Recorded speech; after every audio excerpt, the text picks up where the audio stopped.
Thanks, Max. So I think I mentioned earlier, I'm a librarian, but I also spent 9 years in university press publishing. So I do have a background in both journals and books.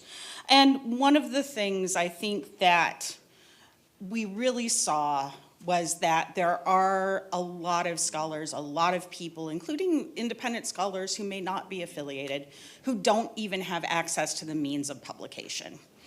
What do I mean by that? Traditional publishers may not support interactive or multimodal publishing. Back in 2018, I attended Computers and Writing, and I saw the different ways that people were being taught the new methods and the new forms of scholarship.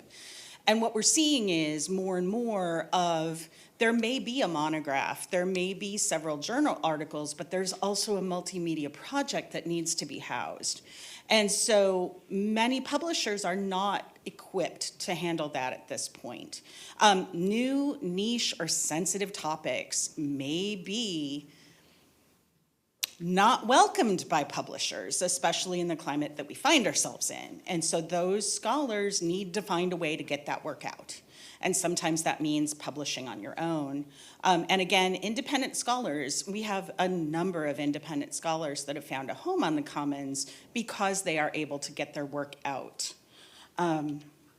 So one of the things that we've done is kind of created a toolbox. Sites can be used as a launching pad for an interactive project, the foundation for an OER. I, in fact, have an OER that's on a WordPress site, or an easily organized framework for a journal. We have 3 open access journals that have found a home on the Commons. We have more joining. And they can use collections to create a rudimentary editorial workflow where people can actually submit their work.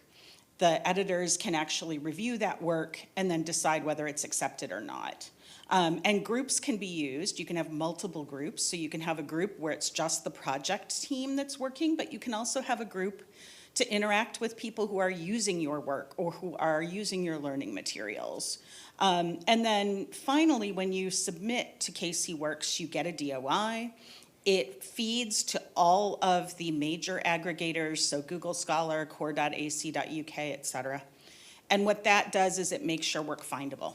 The biggest thing is getting your work out there and getting it findable. And Ian touched on the fact that we're thinking about, with so many languages supported within the Commons, how do we make those more findable for people who may not be native speakers of that language? So collections really are probably the most interesting part of Invenio RDM.